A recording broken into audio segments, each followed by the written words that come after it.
जय यीशु ख्रिस्त मेरी आवाज़ साथियों, प्यारे भाई और बहनों, आप सब मेरे ईश्वर की कृपा से, हम सभी की ईश्वर की कृपा से आप सब कैसे हैं।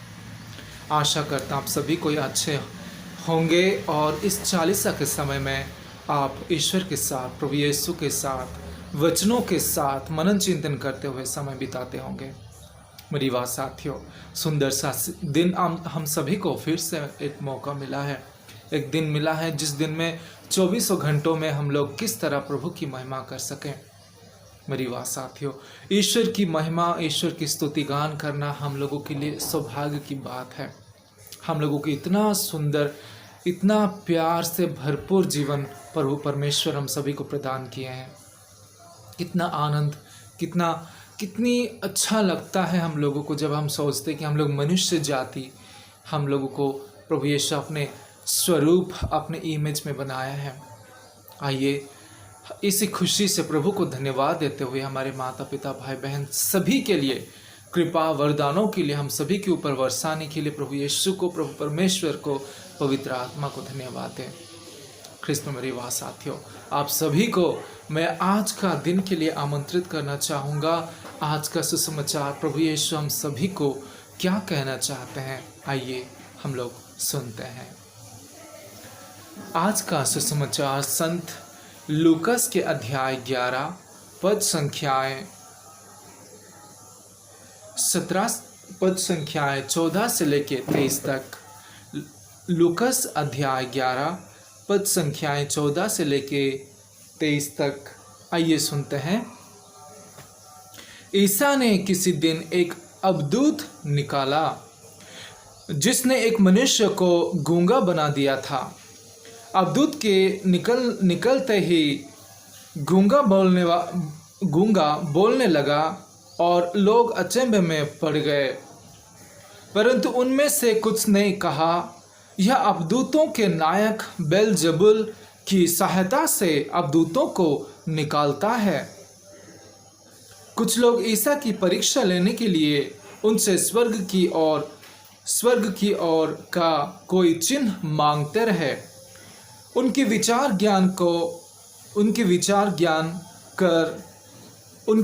जानकर ईसा ने उनसे कहा, जिस राज्य में फूट पड़ जाती है वह उजड़ जाता है और घर के घर ढह जाते हैं। यदि शैतान अपने ही विरुद्ध विद्रोह करने लगे तो उसका राज्य कैसे टिका रहेगा। तुम कहते हो कि मैं बेलजेबुल की सहायता से अवधूतों को निकालता हूँ।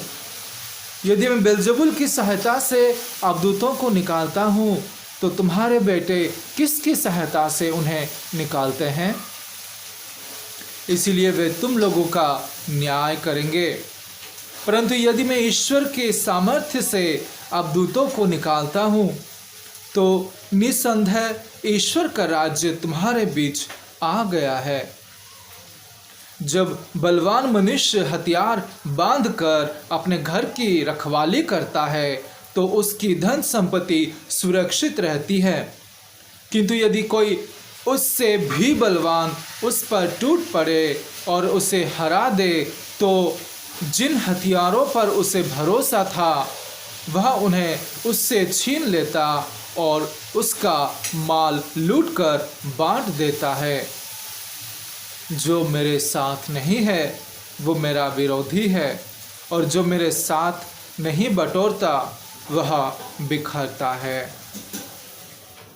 जो मेरे साथ नहीं है वह मेरा विरोधी है, और जो मेरे साथ नहीं बटोरता वह बिखरता है।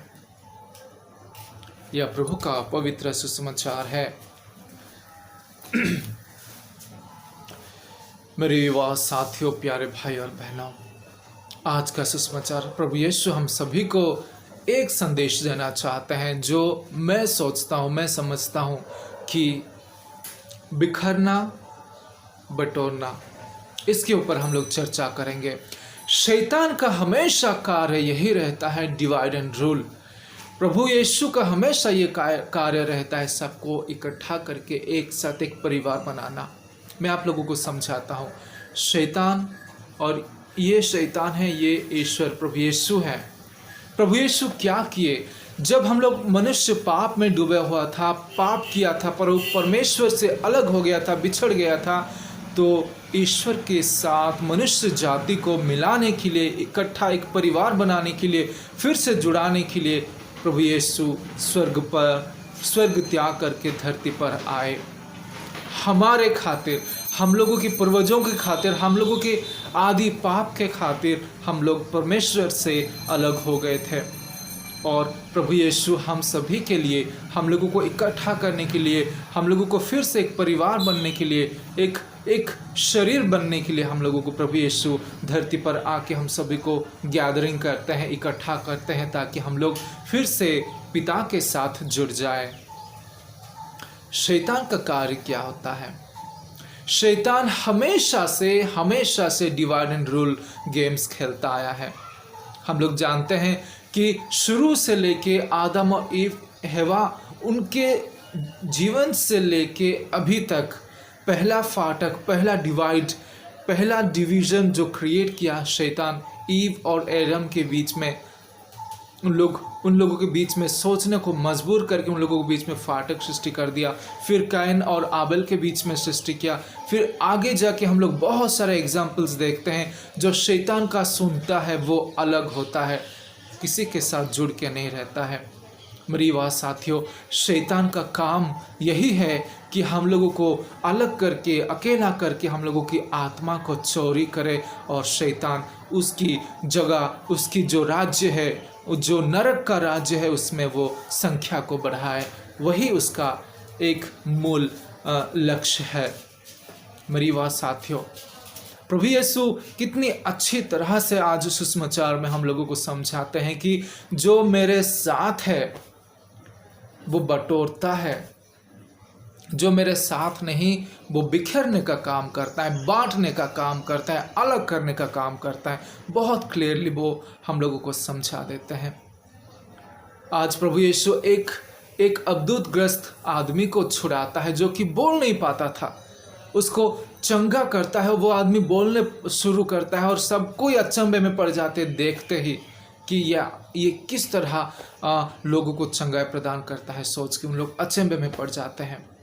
बहुत सारे लोग डाउट करते हैं, हम लोग भी डाउट करते हैं, हमारे जीवन में आज भी डाउट करते हैं प्रभु यीशु की शक्ति, प्रभु यीशु की सामर्थ्य पर आज भी डाउट करते हैं। लेकिन वो ऐसा ईश्वर, ऐसा प्रभु था कि सभी के सामने दया से, अनुकंपा से, प्रेम से भर के वो अच्छे कार्य करते रहे। और एक दिन वही प्रेम के खातिर उसको मारा दिया गया, बलि चढ़ाया गया, अत्याचार किया गया, अपमान किया गया। मेरी बात साथियों, शैतान अगर प्रभु परमेश्वर का कार्य करे तो उसका राज्य किस तरह विस्तार होगा, प्रसार होगा। प्रभु यीशु वही बोलते हैं। आज कितने सारे लोग चिन्ह देखने के लिए प्रभु यीशु को प्रश्न पूछ रहे हैं। कितने सारे लोग अधविश्वास मतलब डाउट करते हुए, मतलब आधा विश्वास करते हुए उनको प्रश्न पूछते हैं कि आपको और चिन्ह दिखाओ। और बहुत सारे लोग यह भी कहते हैं कि तुम बेलजबुल की शक्ति से उसके शिष्य बनते हुए, उसके साथ जुड़ के ही तुम ये सब काम करते हो, चंगाई प्रदान करते हो, कहते हैं प्रभु यीशु को। मैं कभी कभी सोचता हूँ, इजराइल के जितने भी जाति थे, जितने भी लोग थे, जो भी प्रभु यीशु कार्य करते थे, जो फारिसी सादुसीस थे, उन लोग कितने अनलकी रहे ना उस समय। प्रभु खुद उनके सामने, उनके साथ, उनके पास, आसपास बैठा, उठना करा, चंगाई प्रदान करा, सुसमाचार प्रचार किए, लेकिन फिर भी उन लोग प्रभु यीशु को समझ नहीं पाए, पहचान नहीं पाए। कितनी दुख की बात है। उन लोग इतने लकी थे क्योंकि वो देख पाए, अनलकी थे क्योंकि उन लोग समझ नहीं पाए। अगर प्रभु यीशु को समझ लेते तो उसी समय उन लोगों का भाग्य स्वर्ग की ओर खुल जाता। मेरी बात साथियों, बस आज का संदेश इतना है कि शैतान हमेशा हम लोगों को अलग करना चाहेगा, हमारे परिवारों से, हमारे रिश्तेदारों से, हमारे दोस्त, हमारे जो भी हमारे नज़दीक है, हम लोगों के बीच में फाटक, छोटी मोटी बातों को लेके झगड़ा कराएगा, छोटी मोटी चीज़ों को लेके रिश्ता को तोड़ेगा और दूरी बनाएगा, ताकि हम लोग एक दूसरे से घृणा करें, एक दूसरे से दुश्मनी पैदा करें, एक दूसरे से हम लोग नफरत करते हुए एक दूसरे से अलग हो जाए। शैतान वही काम करता है हमेशा से।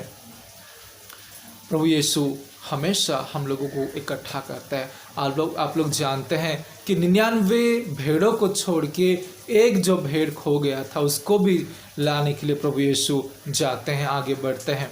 कहने का अर्थ यह है, प्रभु परमेश्वर जितने भी लोगों को प्रभु यीशु को दिया था, इस धरती को, इस जनता को, इस जाति को दिया था, प्रभु यीशु कभी भी नहीं चाहते थे कि किसी एक का भी विनाश हो, किसी एक का भी विनाश हो, वो कभी भी नहीं चाहते हैं। और मेरे युवा साथियों, प्रभु यीशु आज यही चाहते हैं।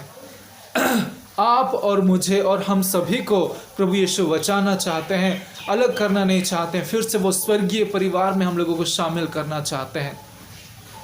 इसीलिए शैतान की कार्य को समझो और उससे दूर भागो, पाप करना छोड़ो, शैतान की हर एक मंद कार्य को त्याग करो और प्रभु यीशु की राह पर आ जाओ। उसके वचनों पर मनन चिंतन करो, उसके वचनों पर ध्यान देते हुए उसके वचनों के आधार पर जीवन बिताओ। मेरी वाह साथियों, यही आज का संदेश है कि हम लोग शैतान के साथ हमको जीवन नहीं बिताना है, आगे नहीं बढ़ना है। हम लोगों को प्रभु यीशु के साथ आगे बढ़ना है। सभी को, जितने भी भाई बहनें हैं, बिखर गए हैं, टूटे हैं, डिसअपॉइंट है, लाइफ में कोई आशा नहीं है, निराशा है, टेंशन में भरे हैं, उन लोगों की साइकोलॉजिकली, फिजिकली, मेंटली टॉर्चर हो रहे हैं, जीवन में खुशी नहीं है, आनंद नहीं है, आशा कुछ भी नहीं है, उन सभी भाई बहनों को इस चालीसा के समय में मदद कीजिए। उन सभी को प्रभु के पास लेके आइए, गैदर कीजिए, इकट्ठा कीजिए।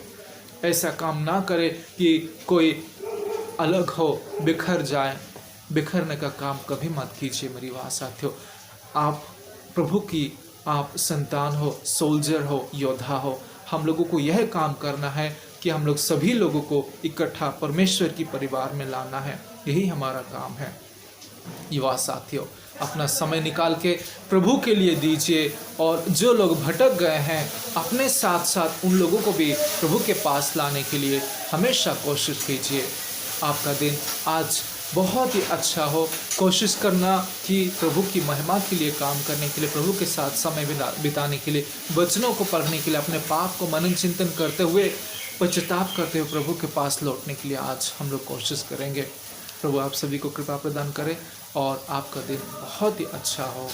जय यीशु।